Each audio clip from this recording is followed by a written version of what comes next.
Good day to you. I'm Danilo Evangelista, and welcome to a review of the 2024 Atlantic hurricane season. Yes, we made it to the end. It is now December 1st, 2024, and the Atlantic hurricane season of 2024 is now officially in the history books. So let's look back and see what happened this hurricane season. It was definitely a very interesting one. Let's start off with a seasonal summary map just to kind of get an idea of overall what happened. You could see it was a very active season.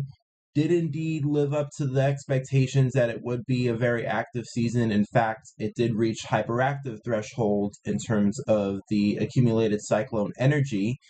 We had quite a bit of impactful storms. It was a very impactful year for the United States, especially Florida. Probably the most impactful season for Florida since 2004 or 2005. And the Gulf Coast as well was very, very active. We had two Category 5 storms. We had Beryl, and then we also had some other stuff out to sea as well. But it was overall a very active season. It was slightly over forecast, especially early on. Lots of people were really jumping onto the signs that the season would be potentially in the top 1% of activity, and it did land, I guess, in the top 10%, but certainly it did not live up to the exact expectations that some had early on. And we'll review that in just a moment, but overall, it was still very active, and I can tell you for darn sure this season will absolutely go down in the history books. So let's see how the forecasts evolved for this hurricane season. Let's start off with none other than CSU, which is probably the gold standard when it comes to hurricane forecasting with Philip Platzbach, besides NOAA, of course. But they had a very active hurricane season forecast. From April, when they released their forecasts, they had forecasted 23 named storms, and then they maintained that number up until August, right through the end, right through the entirety of the early season. We did ended up having not as active of an early season, except for Hurricane Beryl, but the activity in the early season and then right into the peak did not end up being as active as forecast, but we ended up having a very active late season. So in all, we ended up with 18 named storms. They actually nailed the hurricanes pretty well. They forecasted 11 to 12 hurricanes throughout all the four forecasts they released. We ended up with 11. And then major hurricanes, we ended up with 5, and they forecasted throughout the season 5 to 6. So nailed the hurricanes and major hurricanes pretty well. It was just with named storms that things were slightly over forecast, and of course the ACE as well. They forecasted the ACE to be well over 200, and we only ended up with 162, which is still pretty high, but slightly of an over forecast, as many other forecasts were. And you could just take a look. We had some pretty insane forecasts, like University of Pennsylvania. This was one a lot of people were talking about. 27 to 39 named storms. So really record active hurricane season potential. Did that happen? No, it was actually very far from it, to be completely honest. But then we also had some forecasts like NOAA, 17 to 25 storms. Everybody was really into the idea that this season would be extraordinarily active. It would be for the record books in terms of the pure activity we were going to get. It still was for the record books in terms of the impact. You just really quickly scroll up. We had a total of 400 fatalities. A lot of that came from impacts to the United States, like Hurricane Helene, Hurricane Milton. Almost got it confused with another name. And then we also ended up having Hurricane Milton, which was one of the strongest storms on record in the Atlantic Basin, and certainly one of the strongest storms on record in the Gulf of Mexico, but we'll go over that in just a moment. But we ended up with a very costly hurricane season with storms like Helene, storms like Milton. A whopping $222 billion was the estimate for the damages this hurricane season, and it still could go up as well. But as of right now, it's the second costliest hurricane season on record. So definitely very, very, very impactful this season. And it just goes to show you don't need a super record active hurricane season in order to have a very impactful season. And that's was certainly proved this year. In fact, I think this year is really a lot more in terms of its overall activity, a lot more on par with a season like 2017, which was also actually very similarly active to this year, except for the A standpoint when we had lots of long track storms.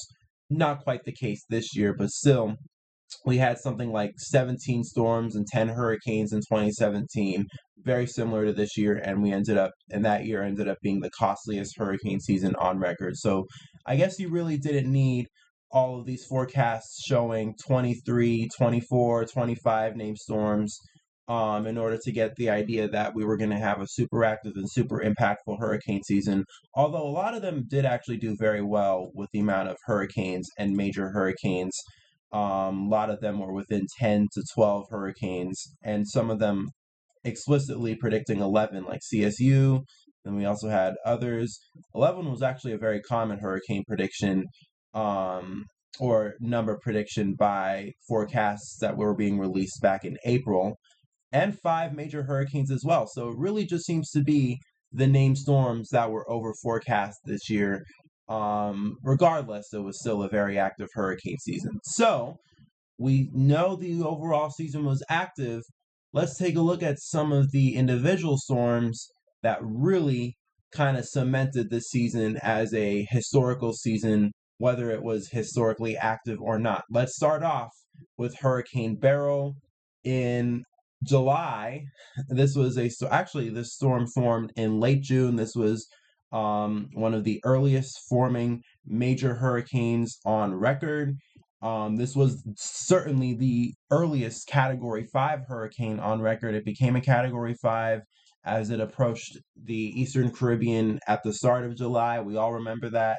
And then it kind of maintained a very strong hurricane as it traversed the entire Caribbean. It became one of the first hurricanes to traverse the entire Caribbean, one of the first major hurricanes to traverse the entire Caribbean since, I believe, Hurricane Dean of 2007.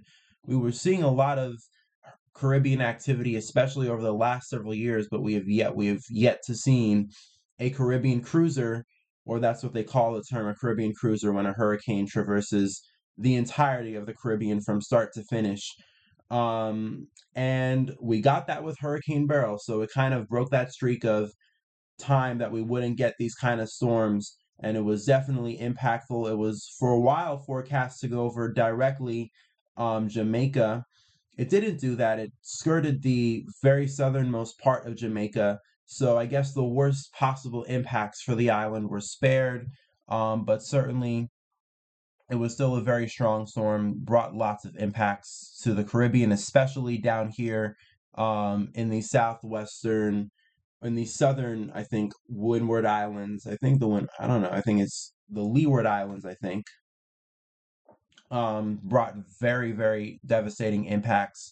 I think this was one of the strongest storms to make landfall in the southern Caribbean since Hurricane Ivan, or I think the strongest storm on record to make landfall in the southern Caribbean islands, and then I think Ivan was second place. So Beryl was very impactful already right out of the gate, and then it made landfall in the Yucatan, traversed into the Gulf of Mexico, strengthened into a hurricane once again as it approached Texas, made a very impactful landfall, I think, in Houston.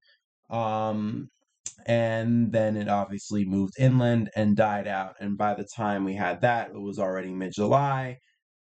Things did kind of get slow afterwards, although we did have Hurricane Debby, which was the next storm that we're going to talk about, happened in early August.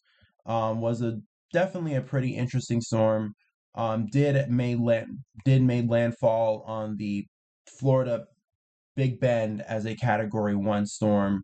Certainly, though, was only the beginning of the amount of impactful storms we would get in Florida. So I guess Hurricane Debby was kind of the warning sign or the warning shot for Florida before things were going to get really nasty later on in the season. And then it went on after Florida to impact the Carolinas kind of moved very slowly and stalled just offshore before it then made landfall. And I guess maybe this was a warning sign for later on in the season. You know, a storm that makes landfall in Florida and then goes on to bring impacts to the Carolinas.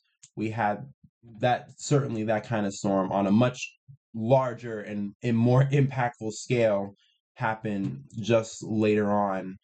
But we'll get to that in just a moment. Then we have Hurricane Francine, became a Category 2 hurricane, although you don't see any Category 2 dots. I guess it was a non-synoptic point, or whatever it is, a non-point, because this is every 6 hours these points represent, and I guess it happened in between one of these 6 hour points.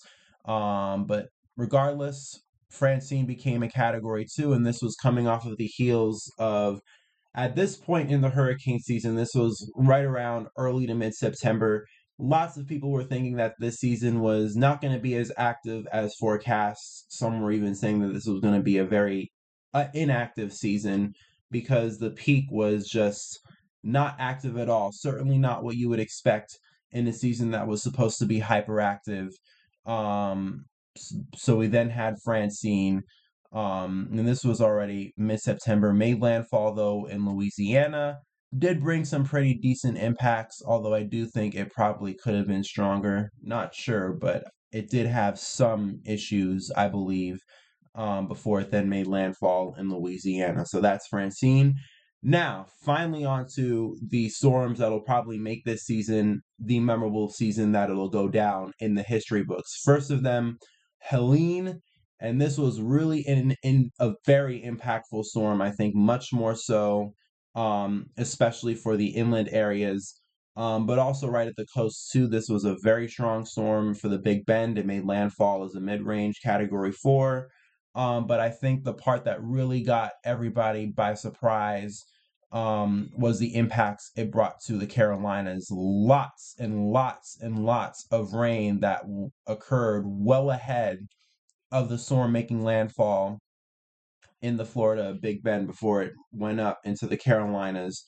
Lots of rainfall to the interior portions of North Carolina, Georgia, Tennessee, caused massive amounts of landslides, massive amounts of flooding beyond what was, I think, fathomable with a hurricane inland. And because of that, highways were wiped out, many homes were wiped out, and because of that as well, Helene ended up being the most deadliest hurricane to make landfall in the United States, since Hurricane Katrina.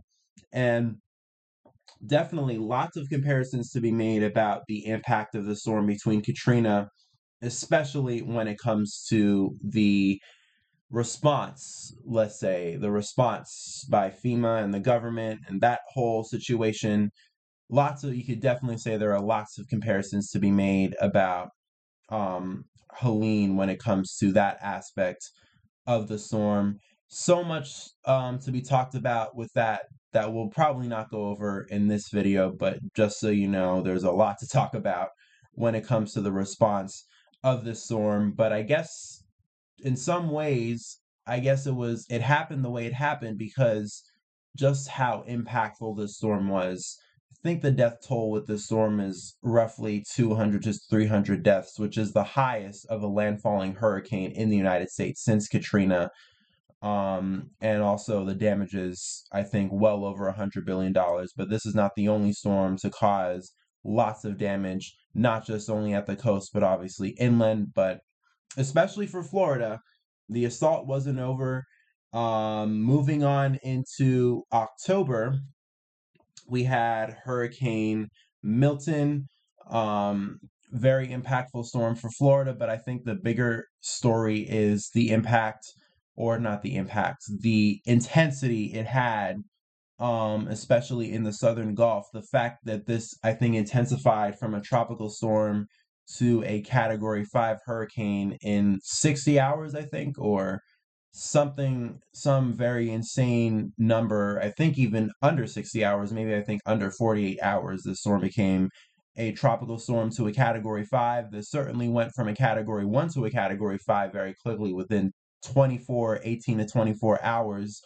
And partially it had to do because of its very small size, I think.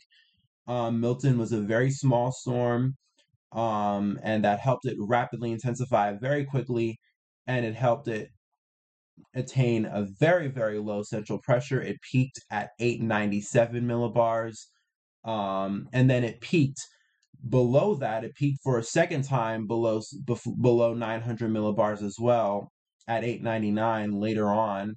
Overall, it was a very, very intense storm. It also reached winds of 180 miles an hour as well. So really, really intense overall. Probably one of the strongest storms ever to exist in the Gulf of Mexico. Not rivaling rivaled Hurricane Katrina, and got very close as well to the intensity of, let's say, Hurricane Rita, which was 895 millibars. So Milton just fell just short of Hurricane Rita's intensity, but regardless, it was a very intense storm in the Gulf. Very intense as well, although in a much more weakened state by the time it got to Florida.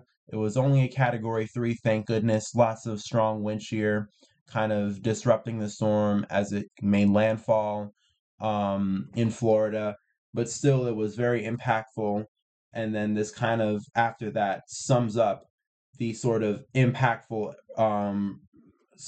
sort of era that we were in Florida throughout the season.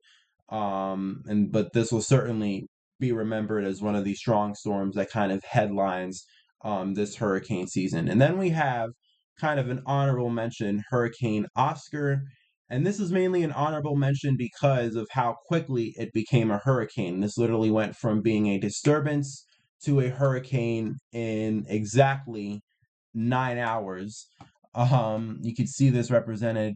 I think this doesn't even actually represent it that well, but it literally became the fastest developing hurricane I ever saw. But it still was a hurricane nonetheless, made landfall in southeastern Cuba.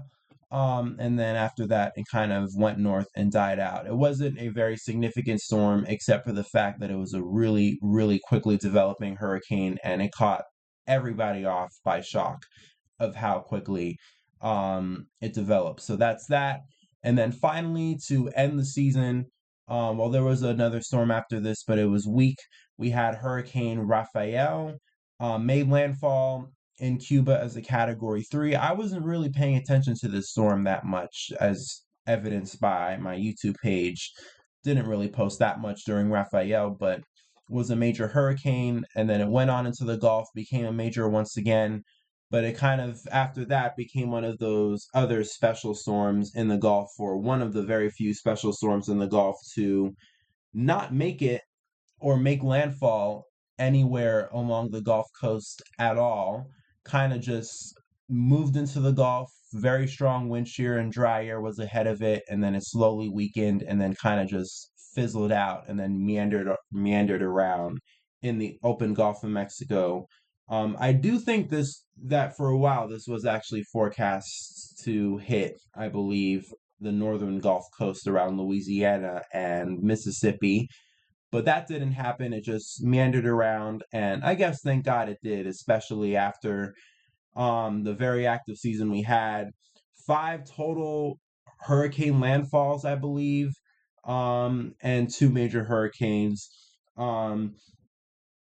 with Helene and Milton. So obviously you would ask for a break, and I guess the hurricane season was kind enough to give us a break by not letting Rafael make landfall. And then there was another storm that I could have brought up, Hurricane Kirk, as you see on the timeline, but I didn't. But it was an out to sea major hurricane, very strong Category 4. Some argue it was a Category 5, although, again, we know how those arguments go. Was it a Category 4? Was it a Category 5? We will never truly know. But with that being said, this is the timeline kind of summing up this hurricane season. Certainly very active, and regardless of whether or not it truly lived up to its full potential, I can assure you it'll absolutely go down in the history books as a very historical and very crazy and intense season, no matter what, especially when we come after a very, very dead period um, in the Atlantic during the peak to the ramp up that we saw late into September and early into October. The kind of ramp up we saw will forever be a very, very memorable thing about this season. Um, and it's probably the reason why the season was as active as it was, despite the kind of things that happened throughout the season. But nonetheless, it was very active. It was indeed a hyperactive season by official standards when it comes to things like accumulated cyclone energy and such. But still very active as well. 5 major hurricanes and 11 hurricanes total. That is certainly not unactive or dead by any stretch of the imagination. So this season will definitely go down as an active season no matter what. So, as I said, that kind of closes the history books on this season. What about things to look forward to as we head towards the end of the year and into next year when eventually um, sometime in the future down the line, definitely not now though, or at least extensively, we'll be talking about next hurricane season. But eventually, when we get there, what are the things that we need to pay attention to? I'm going to sum it up very, very quickly because I really don't want to be dwelling on this way too much. But the 2 things you need to watch for as we close out the year and head into the winter and spring of next year. One thing, the Atlantic. How warm does the Atlantic remain? Because it is very warm right now. There's definitely quite a bit of energy left over from this season. As you remember, we had record breaking warm sea surface temperature anomalies all throughout the Atlantic. So that kind of partially contributed to the reason why everybody was going off the handle when it came to forecasting for this hurricane season. But the Atlantic is very warm, as evidenced in the Gulf and definitely in the Caribbean and even off Africa. Still, lots of warmth remains. So, how warm does the Atlantic remain throughout the winter and the spring? And how warm does it get maybe further next year if we have another warming up period come April and May? How warm does it remain, and or how warm does it get as well as we head into the spring of next year? That's definitely one thing to keep in mind. And then La Nina or El Nino, the Pacific. How cold does the Pacific remain, or how warm does the Pacific get? Do we remain in this cold ENSO, which, by the way, was forecast to become a pretty potent La Nina, but it does seem as of now that that is kind of failing. You can see there's definitely a cold sort of signature out here, but certainly not the potent La Nina that everybody was thinking. So that'll definitely play as well into the seasonal forecast for next year too.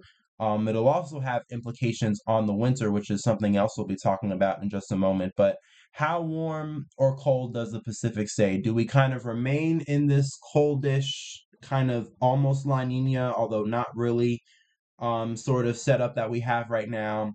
Or does this eventually kind of go away, and as we head into next spring, we start seeing signs of potentially an El Nino? We'll have to see. And of course, as I said, as I'm gonna say, only time will tell. And definitely, I will not be going very much into detail about that right now, since we are just coming off the heels of this past hurricane season. But eventually, we will probably come to a time where we will talk about it, and we will see where we end up in the spring next year. But those are 2 main things that you need to pay attention to. Next up, as I mentioned with La Nina, is the winter, and this is something that I hopefully want to talk about a lot more, and kind of get around to tracking and go doing videos every few days or so about is the winter, especially for the eastern half of the United States because that's where I live, but generally going over winter and severe weather as well. I kind of want to dabble into that territory just a little bit, if you mind. But we're going to go over winter. We're going to go over weather across the United States, especially as we head into the heart of the winter season and severe weather season. I'm going to kind of go over whenever we have major snowstorms, especially in the east.